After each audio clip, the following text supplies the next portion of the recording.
welcome back to my channel. So it's actually early morning here in my kitchen. Got my good old trusty coffee with me. This morning I am going to be making some heart-shaped pies.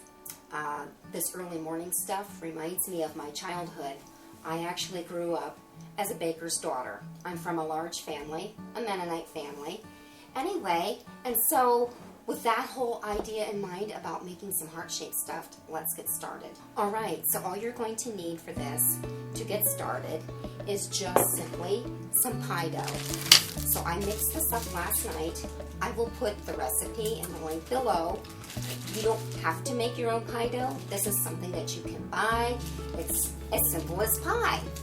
The other thing that you're going to need is some cherry pie filling or any kind of pie filling.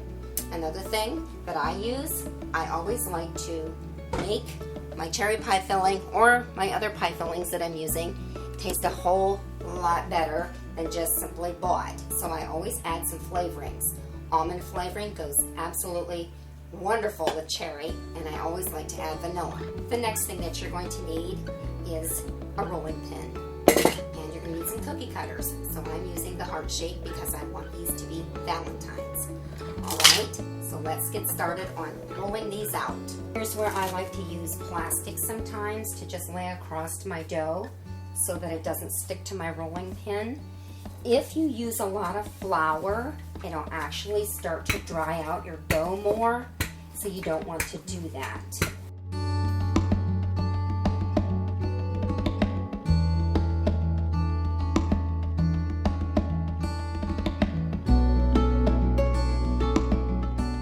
Okay, so as I said, I like to add flavorings to this bought pie filling. So I'm going to put a little bit of almond flavoring in here, just a little bit,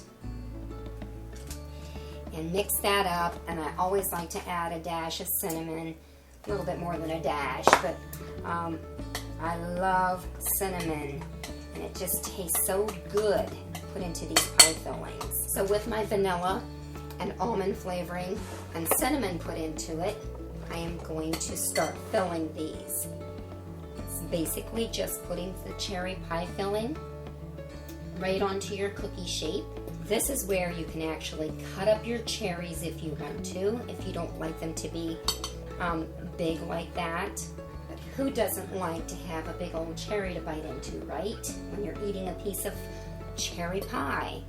So these will actually have a top put on them. Okay, so I'm getting ready to do my top layer for on these pies. Rolling this all out just nice. This rolling pin reminds me of Dad.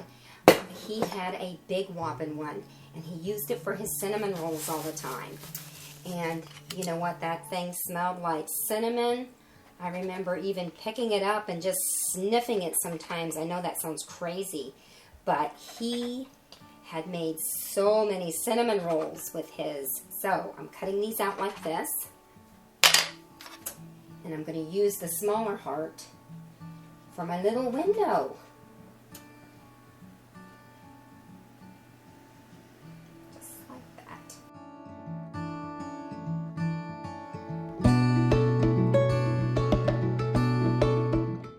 Okay, so once you have all the tops put on it, the next thing I like to do is take a fork and press down the edges so that they stick together.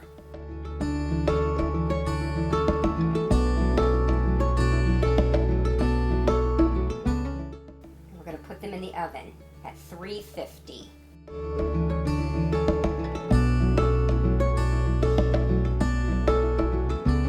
Okay, so the first tray, I did it with the tops on it with the windows. This one here, I'm going to do it the opposite. Most of the reason for doing that is that I have got only this much dough. And this recipe actually is like 3 pie crusts.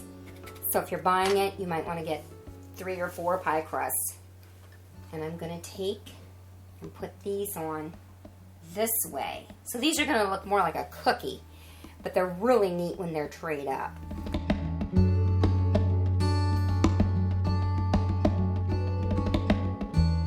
Okay, so now I am going to take my little brush thing here, and I'm just using water to brush the tops of this. Just put some, a little bit like this, because the next thing I want to do is add my sugar. I just love the crystallized sugar. It just makes baking so fun. Just adding some of that across the top. Here's where you can do an egg wash too if you wanted to, and that would be just using some egg white and water and mixing it together. But I'm just going to use water to make my sugars stick.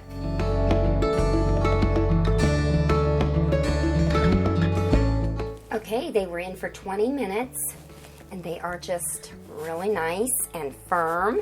And I'm going to take them off and let them cool.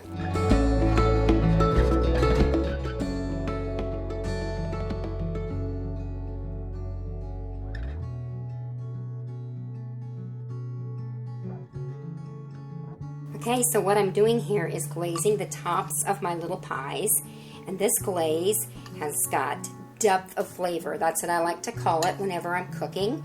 It has the almond and the vanilla in it, so just like that. And I'm doing them while they are warm so that it will sink into my pastry a little bit better. Okay, so I've shown you 2 ways of making these cute little hearts.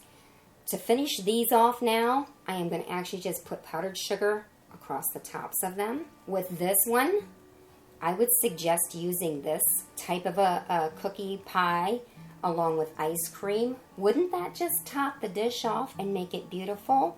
Tell you, there is nothing more rewarding than getting done with your baked goods and having a beautiful project ready to be trayed up.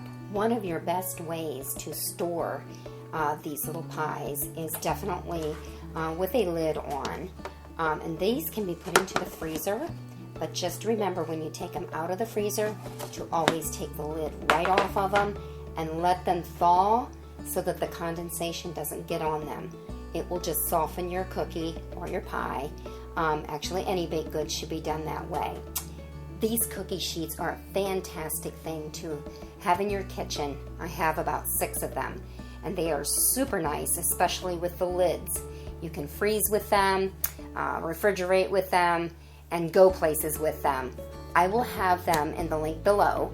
I hope I've been helpful for a Valentine idea. So if you've liked what you've seen from the early hours from my kitchen, hey, give me a comment. Let me know what you like to do for Valentine's. Also, I'd like to give a thumbs up and subscribe. Hey, and thanks for watching.